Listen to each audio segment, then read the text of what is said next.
Hello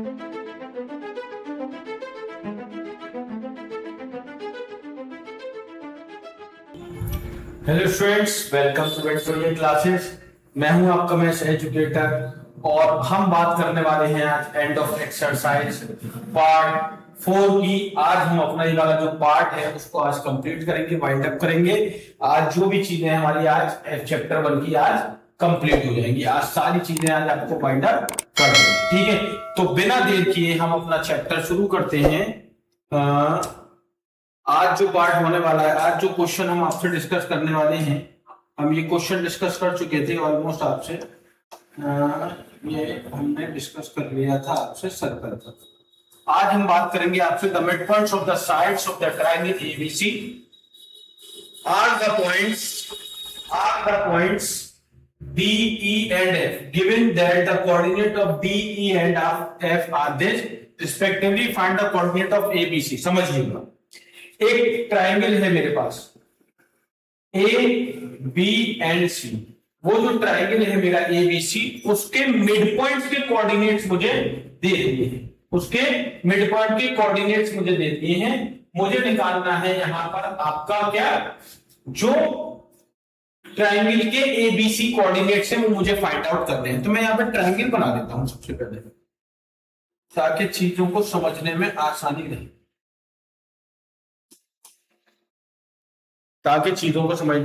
रहे, triangle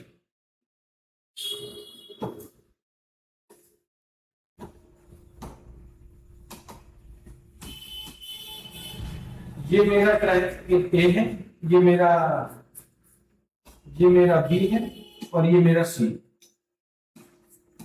ठीक है। ये मेरा डी, ये मेरा ई, ये मेरा एफ। इनसे मैंने बना दिया एक और ट्रायंगल जिसको मैं नाम दे रहा हूं B, E and F are respectively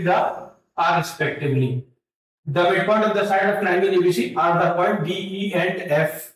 तो मैंने इसको डी कह दिया, इसको मैंने ई कह दिया और इसको मैंने एफ कह दिया।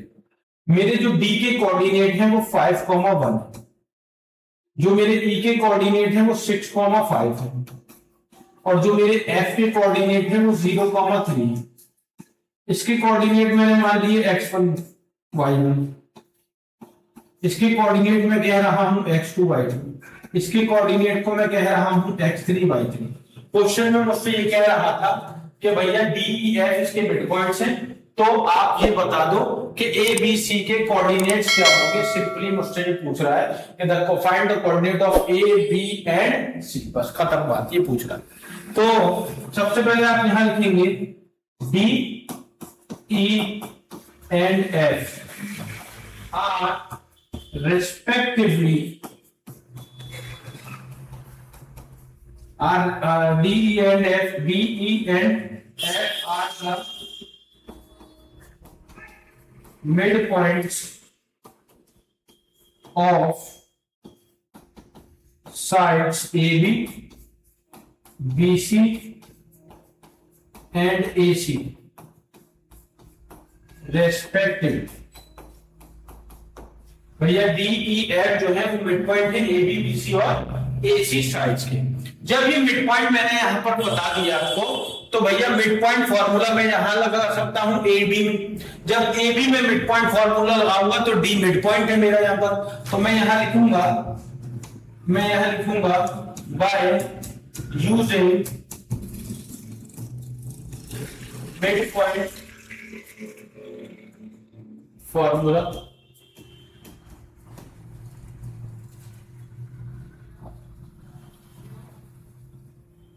by using midpoint formula।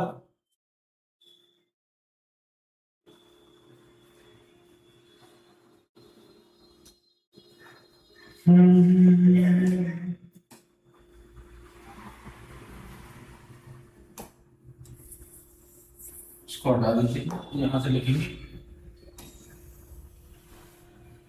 by using midpoint formula. A B में अगर मैं लगा रहा हूं तो x is equal to x1 plus x2 upon 2 होता है भैया। तो x की जगह पर मैंने लिखा 5 और ये हो गया मेरा x1 प्लस x2 अपॉन 2, 2 इधर जाएगा ये 10 हो जाएगा, तो x1 प्लस x2 की वैल्यू 10 आ गई। मैं यही रुक जाऊंगा, इक्वेशन 1 कह दूंगा इसको, सिंपल, कोई दिक्कत वाली बात नहीं। ये हो गई मेरी बात।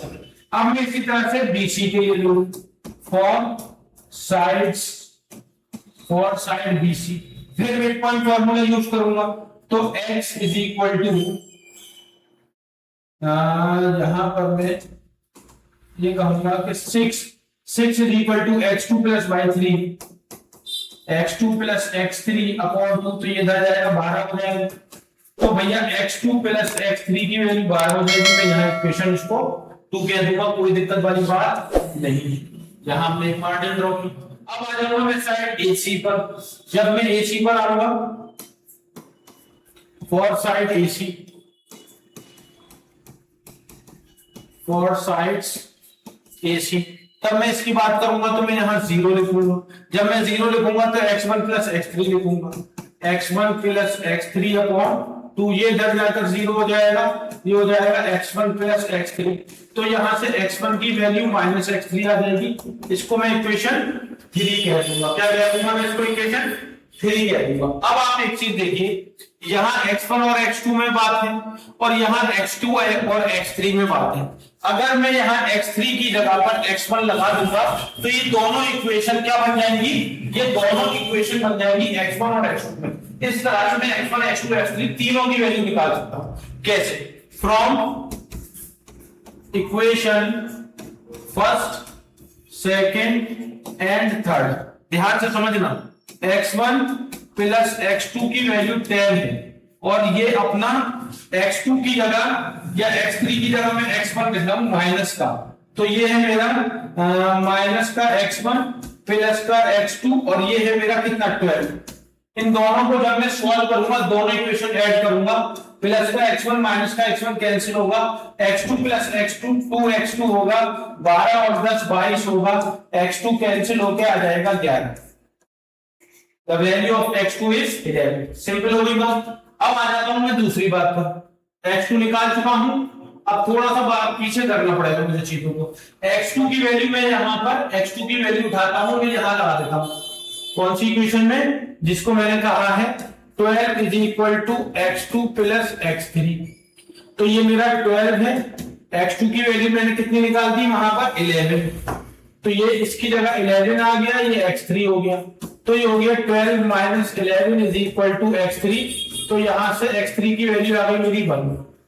एक और चीज में निकाला था कि x1 और x3 बराबर है, दोनों माइनस टाइम्स है, तो x1 is equal to minus times x3 था, तो x1 is equal to x3 की वैल्यू 1, तो ये x1 आ गया -1।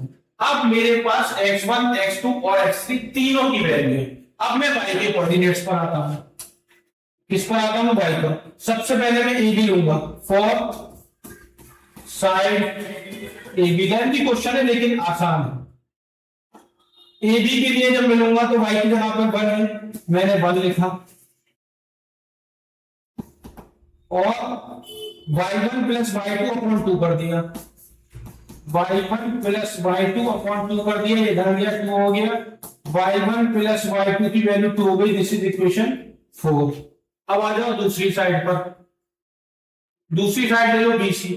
जब आप BC की बात करोगे, फॉर साइड BC, BC के लिए आप देखोगे y कितना है, 6 है, सॉरी 5 है, तो यहां 5 लिखा, और आपने यहां देखा कि ये x2 है, ये y2 है, y3 है, तो आपने लिखा y2 प्लस y3 अपॉन 2, इधर जाकर ये 10 हो गया, ये आ गया भैया y2 प्लस y3। ये इक्वेशन हो गई आपकी 5। अब आ जाओ फॉर साइड AC। तो फॉर साइड AC की आप बात कर रहे हैं, तो आप देखोगे यहाँ y कितना है, 3 है, तो आपने यहाँ पर y को 3 लिखा, और ये हो गया आपका y1 प्लस y3। यहां से हो गया ये y1 प्लस y3 अपॉन 2, इधर जाएगा 6 हो जाएगा, y1 प्लस y3 की वैल्यू 6। This is equation 6। अब y1 y2 में है, y2 y3 में है और y1 y3 में, आप y2 और y3 इक्वेशन को सॉल्व कर लो। Solving equation 4, equation 6 and 5। तो आपने देखा कि y2 प्लस y3 10 है और y1 प्लस y3 6 है। आप माइनस कर दीजिए, तो ये माइनस, ये माइनस, ये माइनस, y3 कैंसिल, y2 और y1 ये बचेगा आपके पास y2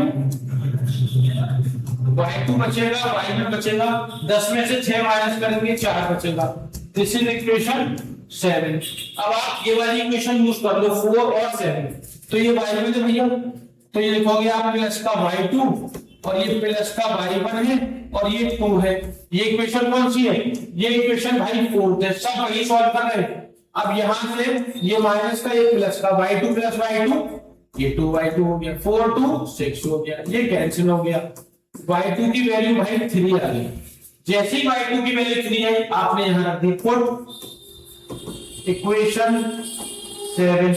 जैसी आपने रखी y2 की वैल्यू 3, y2 की वैल्यू 3 यहां रखी, तो ये हो गया 3 minus y1 is equal to 4। ये हो गया 3 minus 4 is equal to y1, y1 minus 1 आ गया। तो y1 और y2 दोनों आ गए। अब y3 निकालना है, तो अब y3 को उठाकर आपने यहां लिख दिया, y1 की वैल्यू उठाकर put y1 in equation 6, put y1 in equation 6। तो माइनस ये हो गया 6, इसकी जगह माइनस 1 और ये y3, 6 प्लस 1 7। तो y3 की वैल्यू क्या आ रही भैया, कितनी? 7। वहां x1 x2 x3 निकाल चुके थे, कहां पर? यहां पर। ये आ गया था हमारा x2 और वो आ गया था x3 और फिर आ गया था x1। तो हमने यहां पर x1 x2 और x3 की वैल्यू निकाली, y1 y2 y3 की वैल्यू निकाली और सब कुछ निकाला है बेटा मिड पॉइंट फॉर्मूला को यूज करके। तीनों साइड्स पे मिड पॉइंट का कॉन्सेप्ट लगाया है और हमारे पास तीनों के कोऑर्डिनेट्स निकलकर आ चुके हैं। यही हमसे पूछ रहा था क्वेश्चन में, जो कि था कि the mid point of the sides of the triangle ABC are this find the coordinate of ABC x1 y1 x2 y2 and x3 y3। तो आप यहां से देखेंगे कि x1 y1 की अगर मैं वैल्यू लिखूंगा तो मेरा जो x1 है वो -1 है और जो मेरा y1 है वो भी -1 है। तो इसका मतलब ये हो गया -1 -1। इसके बाद x2 अगर मैं देखूंगा तो x2 मेरे पास 11 है। x2 कितना है मेरे पास? x2 है मेरे पास 11। तो x2 की जगह तो हमने लिख दिया यहां पर 11 और y2 कितना है भैया जी? y2 है 3। तो ये हो गया हमारा 11,3। अब आ जाइए x3 पर। x3 कितना था? x3 कितना था? x3 आगे निकाला है। x3 अपना 1 है और y3 है अपना 7। तो ये हो गया 1,7। तो भैया ये वाला हो गया 1, ये तीनों कोऑर्डिनेट फंक्शन पूछे थे और हमने निकाल दिए हैं बड़ा ही सिंपल कॉन्सेप्ट लगाकर। क्लियर हो गया इस बात? अब जाएंगे हम अगले पार्ट पर, अगले क्वेश्चन पर, दैट इज क्वेश्चन 14। देखने में क्वेश्चन बड़ा है लेकिन बहुत सिंपल है, बहुत आसान है, कोई दिक्कत वाली बात नहीं। क्वेश्चन क्या कह रहा है? एक सिटी है जिसके 2 मेन रोड्स हैं जो क्रॉस करते हैं एक दूसरे को at the center of the city. These two roads are along north south direction and east west direction. North south direction में भी है और east west direction में भी है।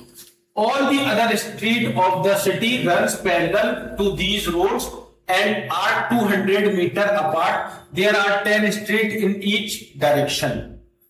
10 street हैं आपके पास each direction में, मतलब नॉर्थ साउथ में भी 5-10 है और ईस्ट वेस्ट में भी आपके पास कितनी है? 10 स्ट्रीट है और सब एक इस रोड के पैरेलल है। ठीक है, यूजिंग 1 सेंटीमीटर को 200 मान के चलना है। एक मॉडल ड्रॉ करना है सिटी का अपनी नोटबुक में, जो रोड्स को और स्ट्रीट को आपके रिप्रेजेंट करे। ठीक है, तो बना लेंगे, कोई दिक्कत वाली बात है ही नहीं। ये आ जाता है अपना,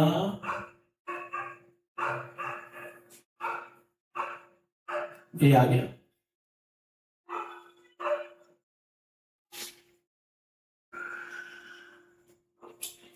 यहां पर हमने क्या किया,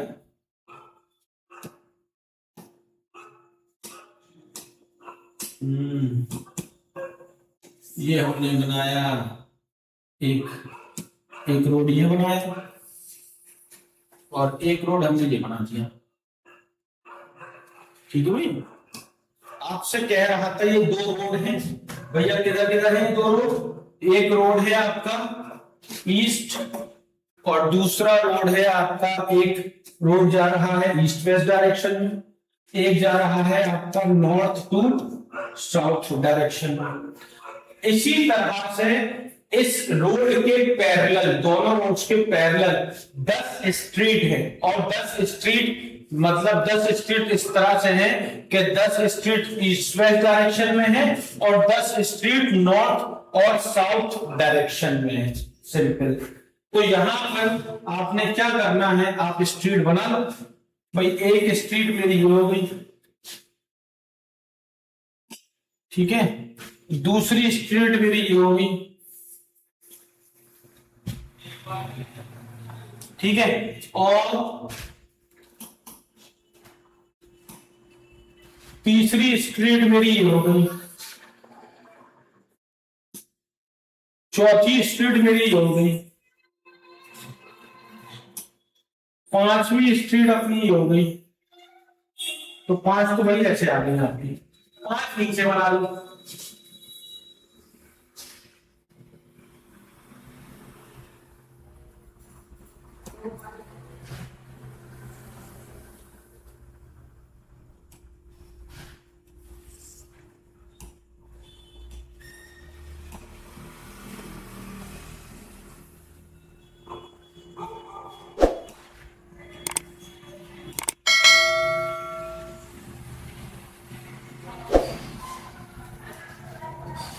और ये हो गई अपनी 10 स्ट्रीट, जो कि भैया ईस्ट वेस्ट डायरेक्शन में है, जो कि कहां पर है, ईस्ट टू वेस्ट डायरेक्शन में है। अपनी कितनी स्ट्रीट है, 10 स्ट्रीट है, जो कि ईस्ट टू वेस्ट डायरेक्शन में है। ठीक है,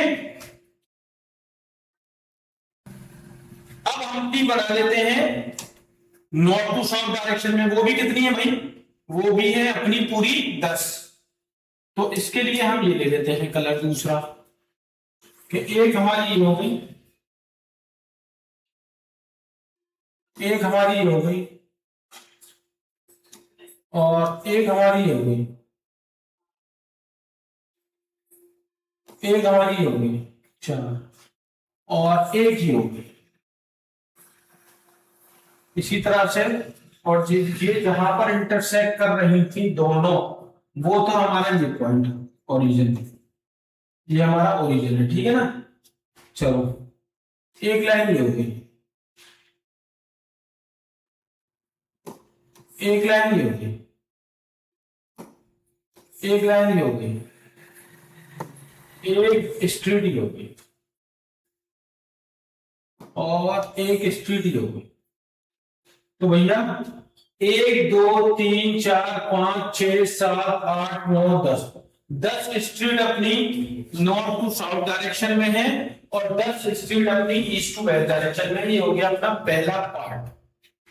ये क्या कह रहे हैं आपसे, आपसे कह रहे हैं कि these are street intersection in the model. Intersect कर रही है सारी स्ट्रीट अपनी, आपने देखा ये स्ट्रीट जो है वो इंटरसेक्ट कर रही है, ये यहाँ भी, यहाँ पर, यहाँ पर, यहाँ पर, यहाँ पर, यहाँ पर, ये इंटरसेक्शन ही तो है इनका। तो ये क्या कह रहे हैं आगे, each street intersection is form by दो स्ट्रीट से एक इंटरसेक्शन बन रहा है, क्योंकि एक नॉर्थ साउथ डायरेक्शन में चल रही है और दूसरी ईस्ट वेस्ट डायरेक्शन में चल रही है, तो इंटरसेक्शन तो होगा। इसके बाद each street intersection is referred to in the following manner, if the second street running in the north south direction and fifth street in the east west direction meet at some crossing, then we call this street intersection 2,5. Using this convention, find how many intersection can be referred to as 4,3. 4,3 पर मतलब 4,3 का मतलब ये है x की line 4 और y की line 3, यहां पर कितनी लाइन इंटरसेक्ट करेंगी।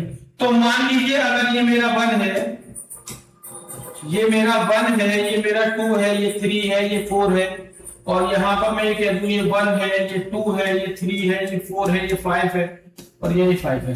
तो x4 और y3 पर कितनी इंटरसेक्ट करेंगे? x4 ये चला और y3 ये चला, तो ये मेरा जो पॉइंट है वो 4,3। तो कितनी लाइन इंटरसेक्ट कर रही है? एक। और कह रहा है कि 3,4 पर कितनी करेंगी? तो ये मेरा x3 और y4 यहां पर भी कितनी स्ट्रेट करेंगे इंटरसेक्ट? एक, दो, मतलब एक ऐसे और एक ऐसे, इसके अलावा कोई और नहीं करेगी। तो हर एक रेफरेंस पॉइंट पर एक ही स्ट्रीट, दो ही स्ट्रीट इंटरसेक्ट करेंगी। दो का मतलब एक एक्स एक्सिस, एक ईस्ट टू वेस्ट और एक नॉर्थ टू साउथ, और उसका कोई ना कोई कोऑर्डिनेशन पॉइंट होगा। समझ में आ गई बात? तो ये था हमारा ये वाला क्वेश्चन। आई थिंक क्लियर होगा बिल्कुल आसानी से। ठीक है, नेक्स्ट क्वेश्चन पे मूव करेंगे। ये कह रहे हैं एक कंप्यूटर ग्राफिक प्रोग्राम डिस्प्ले किया जाता है,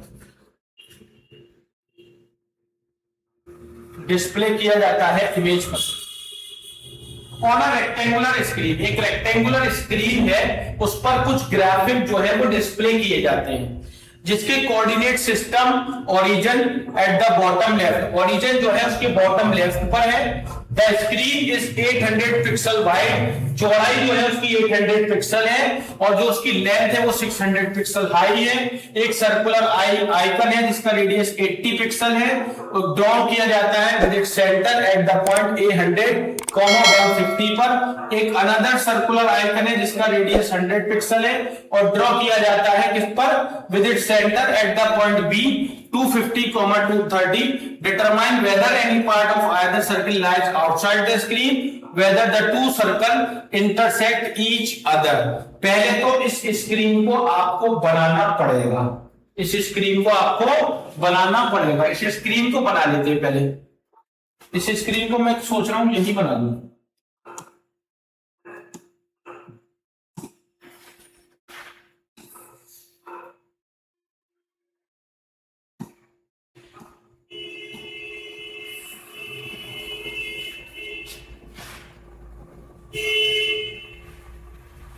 ठीक है, ये हो गई हमारी स्क्रीन, जिसकी हाइट जो है वो 600 है, और जिसकी ये विड्थ जो है वो कितनी है? 800। तो इसको मैं 100 को 1 मानता हूं, मतलब मैंने यहां पर लिखा, मैं यहां लिखता हूं 100, यहां लिखता हूं 200, यहां लिखता हूं 300, और यहां लिखता हूं 400, यहां लिखता हूं 500, और ये आ जाता है 600। ये हो गया मेरा 100, ये हो गया मेरा 200, ये हो गया मेरा 300, ये हो गया मेरा 400, और ये 500। इसको हटा दें, मजा नहीं आता, ग्राफ पर ही बनाएंगे यार।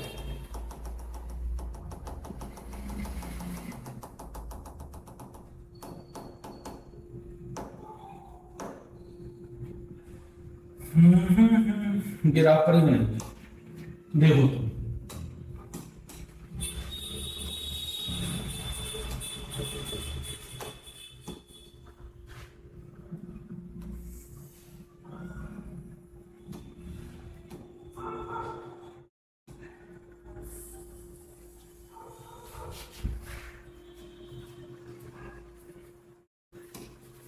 ठीक है। इस पर मैं पिक्सल बना लेता हूं।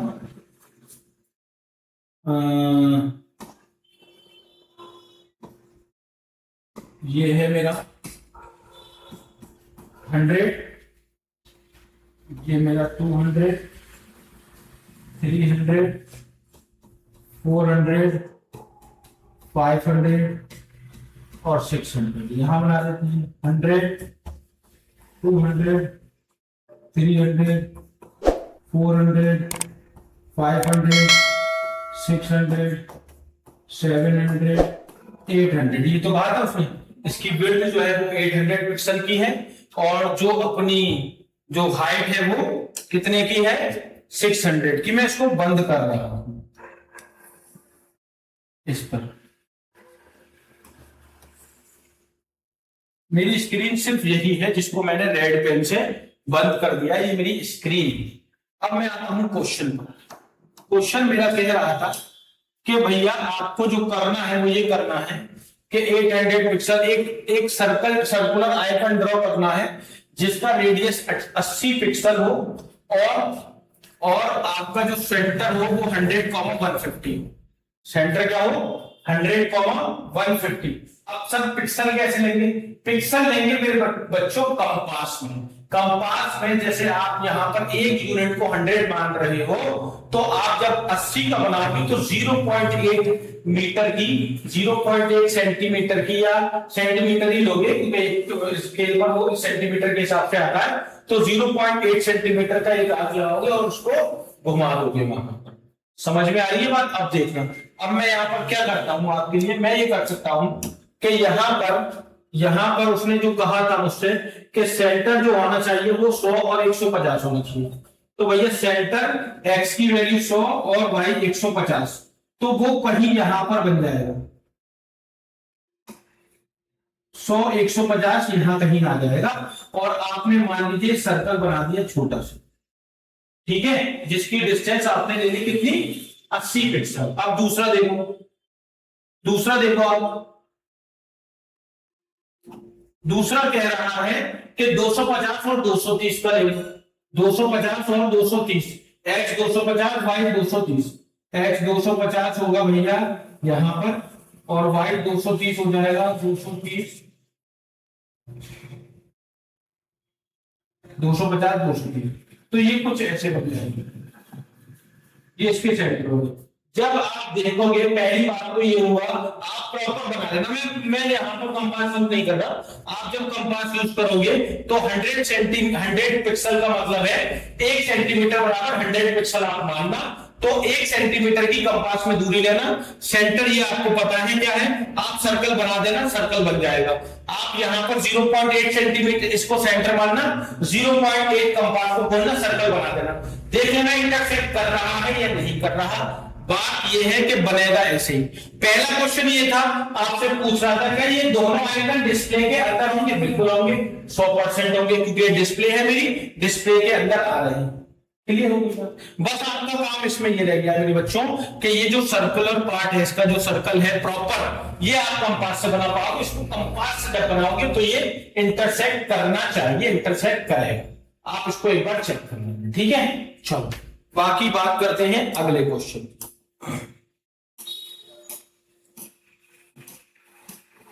ये है इसका लास्ट क्वेश्चन। लास्ट क्वेश्चन इसका क्या कह रहा है, इसको देख लेते हैं जरा। पानी भी ले यार बेटी।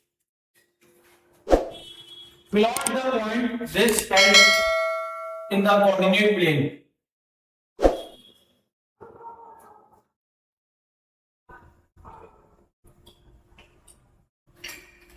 ये कह रहा है आपसे कि ये जो 4 पॉइंट है इनको आप कोऑर्डिनेट प्लेन पर बनाइए और ये बताइए क्या ये स्क्वायर है, और अगर ये स्क्वायर है तो उसका एरिया क्या है। तो हम इसको कोऑर्डिनेट प्लेन पर बना लेते हैं, कोई दिक्कत वाली बात नहीं।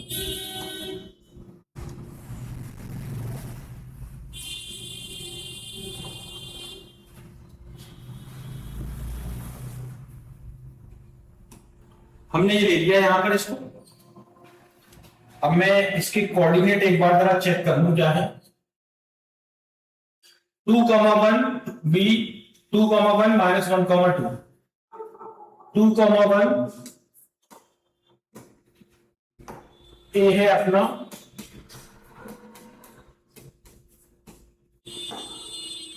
बी है -1,2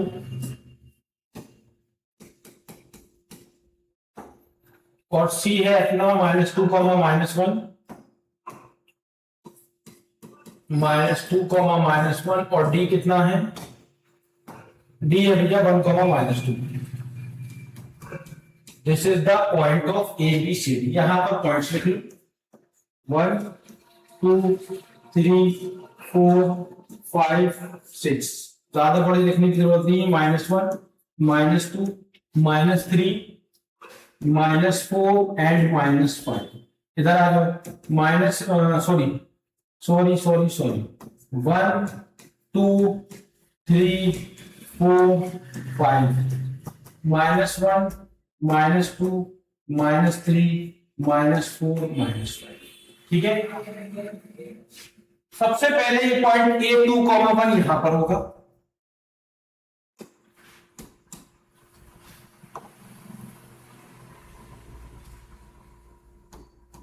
यहां होगा 2,1, B x-1 y2, और ये B यहां पर होगा -1,2 पर। ठीक है,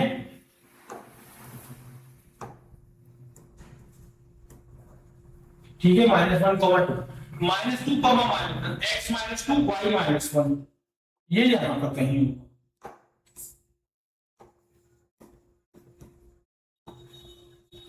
ठीक है, और 1,-2 x1 y-2 ये यहां होगा।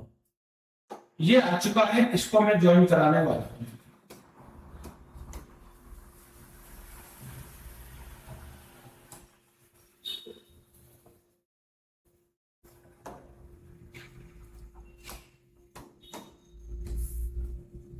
ये हो गया पॉइंट, इसको मैंने ज्वाइन कराया।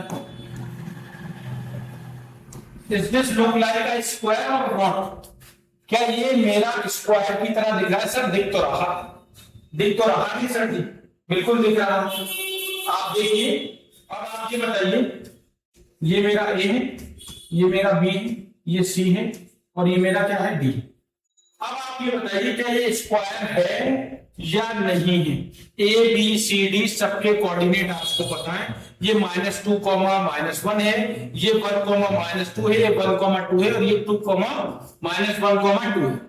क्या ये स्क्वायर है या नहीं? ये बिल्कुल स्क्वायर है, क्योंकि जितनी लेंथ ये है, जितनी लेंथ ये है, उतनी लेंथ ये दिख रहा है हमारा, ये स्क्वायर है। This is a square. और आप चाहें तो मैं इसका आपको दिखा दूं कि आप देखेंगे कि ए बी का डिस्टेंस निकालूंगा मैं यहां से, ए बी की लेंथ, तो ये आ जाएगा 2 + 1, और दूसरा आ जाएगा 1 - 2। तो भैया ये हो गया 3 का स्क्वायर 9, और ये हो गया 1, ये आ गया √10। आप अगर देखो तो मैं निकाल दूंगा आपकी बीसी की लेंथ, तो बीसी निकालूंगा तो -1 + 2 स्क्वायर, इसको निकालूंगा तो 2 + 1 3 स्क्वायर। भैया ये हो गया 1, ये हो गया 9, ये हो गया √10। उसके बाद मैं निकाल दूंगा सीडी, सीडी निकाल रहा हूं तो 1 + 2 3, तो 3 का स्क्वायर, -2 + 1 यानी कि -1 का स्क्वायर। भैया ये भी 9 + 1 पूरे 10 हो गया। तो A B B C C D तीनों बराबर आ रही हैं। और अगर मैं कहूं भैया एडी और निकाल दो, चलो, तो एडी निकालोगे तो ये आ गया 2 + 2 - 1 1 का स्क्वायर, और 1 + 2 3 का स्क्वायर, तो कितना हो गया 1 + 9, दैट इज √10। चारों साइड बराबर आ रही हैं, तो A B B C C D A D is a square. और वैसे भी यहां हमें दिख रहा है कि ये स्क्वायर है। एरिया ऑफ स्क्वायर निकाल देंगे, एरिया ऑफ स्क्वायर क्या होता है? साइड का स्क्वायर, और साइड आप देख रहे हैं √10 है, √10 का स्क्वायर करेंगे तो आ जाएगा 10 स्क्वायर यूनिट। खत्म हो जाती है बात। This is the chapter 1। ये मेरा चैप्टर 1 था, जो मैंने आपको एक एक क्वेश्चन यहां पर प्रॉपरली करा दिया है, कोई क्वेश्चन छोड़ा नहीं है, सारे क्वेश्चन हमने आपसे डिस्कस कर लिए। किसी को किसी भी तरह की मेरे हिसाब से कोई प्रॉब्लम नहीं होनी चाहिए। सारे क्वेश्चन बहुत अच्छे से एक्सप्लेन किए हैं, सब समझ में आ गया होगा, कोई भी ऐसा पार्ट नहीं है जो छोड़ा गया हो, सारी चीजें बहुत कायदे से डिस्कस कर लेंगे। अगर किसी को कोई दिक्कत परेशानी तकलीफ है तो you can ask me freely in the comment section. ठीक है, तो यहां पर जब भी जो भी प्रॉब्लम आ रही हो आप पूछ सकते हैं, वैसे नहीं है। और हमारे साथ इसी तरह से बने रहने के लिए चैनल को सब्सक्राइब करना, लाइक करना, शेयर करना ना भूलें, और अपने फ्रेंड सर्कल में भी बताएं कि किस तरह से सारी चीजें आपको यहाँ पर मिलने वाली। ठीक है, चलिए फिर मिलते हैं अपने अगले चैप्टर के साथ, पॉलिनोमियल के साथ। तब तक अपना ध्यान रखिए। Thank you so much.